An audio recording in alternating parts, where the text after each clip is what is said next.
Assalamualaikum warahmatullahi wabarakatuh. Berjumpa lagi dengan saya selaku tutor mata kuliah Base Data. Pada slide ketiga ini kita akan membahas tentang konsep Base Data terdistribusi, di mana ini adalah pengertian dari Base Data terdistribusi, di mana Base Data terdistribusi ini disimpan pada beberapa tempat. Setiap tempat diatur dengan suatu DBMS. Kemudian ini adalah pengertian dari base data terdistribusi, di mana base data terdistribusi ini adalah sebuah base data tunggal yang tersebar secara fisik di seluruh komputer di beberapa lokasi yang dihubungkan dengan jaringan komunikasi data, di mana dalam arti bahwa ada beberapa basis data itu secara tunggal tetapi bisa diakses melalui jaringan komputer selama orang tersebut memiliki akses ke dalam basis data tersebut. Kemudian ini adalah konsepnya, ini adalah gambar basis data, di mana basis data sentralisasi yaitu artinya dia tersentral, dia terpusat, maka orang akan mengaksesnya secara terpusat. Sedangkan distribusi itu adalah basis data yang dapat disebarkan. Kemudian ini adalah pengertian dari distributed computing system, di mana sejumlah unsur atau elemen pengolahan yang sifatnya otonom melalui suatu jaringan komputer dan bekerja sama dalam melakukan tugasnya masing-masing. Ini adalah gambar dari base data centralized, di mana ada database di dalamnya, kemudian ada beberapa program yang dapat mengakses database tersebut secara bersama-sama. Kemudian ini adalah network architecture with centralized. Ini adalah contoh gambarnya di mana ada database, terus ada komunikasi network, ada set 1, set 2, set 3, dan set 4 dapat mengaksesnya. Kemudian ini adalah gambar lagi network dari architecture with distributed database, jadi distribusiin. Kemudian ini adalah tipe basis data terdistribusi, di mana basis data terdistribusi ini dibagi menjadi dua, yaitu homogen dengan heterogen. Homogen itu artinya basis data tersebut, sistem tersebut dapat dijalankan di tipe DBMS yang sama. Sedangkan heterogen yaitu sistem di mana setiap tempat yang berbeda menjalankan DBMS-nya. Kemudian ada arsitektur basis data terdistribusi, di mana ini artinya ada 3 pendekatan alternatif untuk membagi fungsi pada proses DBMS yang berbeda. 2 arsitektur alternatif DBMS terdistribusi adalah file server dan collaboration server. Kemudian ini adalah pengertian dari client server, di mana setiap client server mempunyai satu atau lebih proses client dan satu atau lebih proses server, sehingga file tersebut dapat mengirim query ke sembarang proses server tersebut. Ini contoh gambarnya, di mana ada client-client, kemudian ada server-servernya. Kemudian ini adalah arsitektur basis data terdistribusi, ada collaboration server.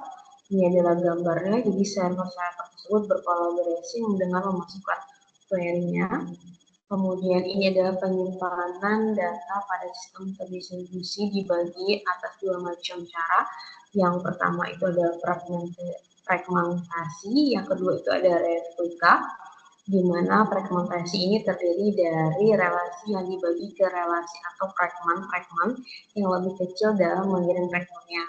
Ini dia ada horizontal dengan vertikal. Ini adalah gambarnya.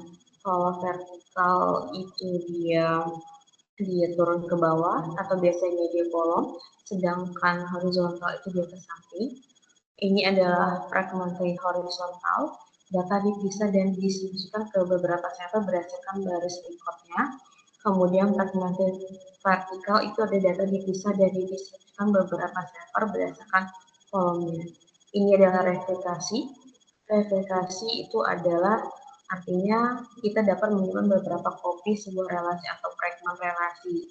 Ini gambarnya ada R1, itu adalah R2, R3, dan R4. Kemudian ada penyimpanan data pada sistem. Ada yang pertama gunanya itu adalah sistem terdistribusi. Yang pertama meningkatkan ketersediaan data. Jadi jika sebuah tempat yang berisi replika melambat, kita dapat menemukan data yang sama dari tempat yang lain. Yang kedua itu adalah evaluasi query yang lebih cepat, artinya query dapat mengeksekusi lebih cepat menggunakan copy lokal atau relasi termasuk ke dalam remote site. Terus mengubah data terdistribusi itu melakukan perubahannya itu yang pertama ada sinkronus, ada yaitu semua copy data relasi yang dimodifikasi, kemudian ada asinkronus yaitu copy dari sebuah relasi yang dimodifikasi hanya diubah secara periodik. Ini adalah tugas buat kita di mana ada gambar IRD mahasiswa diminta untuk mengaplikasikan ke dalam MySQL. Ini pertanyaannya, berdasarkan IRD di atas, mahasiswa membuat ke dalam base data MySQL atau MariaDB yang ada pada SAM, di mana setiap entitas atau tabel terdiri dari tabel dokter, pasien, administrator, pasien dokter, daftar, dokter admin, dan dengan rincian atribut terdapat pada IRD. Saya ambil contohnya itu adalah pasien itu ada ID pasien, ada alamat pasien, dan sebagainya.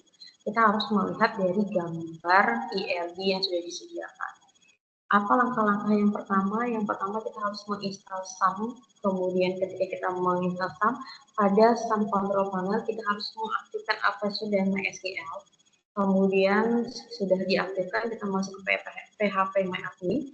Setelah itu muncullah gambar kerja SQL, kita buat dulu database dengan nama tugas 2. Setelah kita membuat database, kita dapat membuat tabel-tabelnya.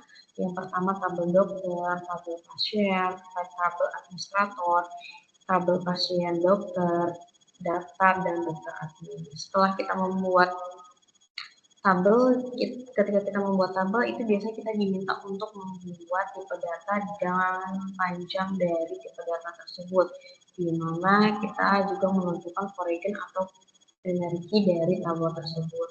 Setelah membuat tabel tersebut, maka kita bisa menjalankan atau menginputkan isian dari tabel yang kita buat.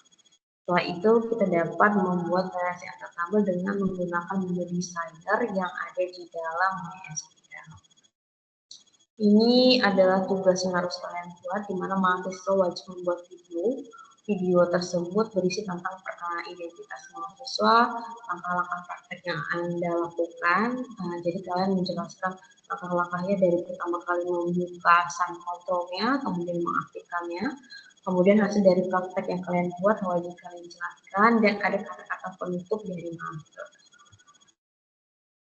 Untuk batas pengumpulan tugas itu di hari Senin tanggal 26 Mei 2025 pukul 15.00. Jadi saya ingatkan kepada mahasiswa untuk mengumpulkan tugasnya, karena tugas ini memiliki nilai sangat berarti. Kita ada tugas 1, 2, 3, dan UAS, di mana jika salah satu poin tidak terpenuhi atau masih tidak mengumpulkan tugas, maka akan terancam tidak lulus. Oke, untuk itu kepada mahasiswa silakan untuk mengerjakan tugasnya. Atas perhatiannya saya ucapkan terima kasih. Wassalamualaikum warahmatullahi wabarakatuh.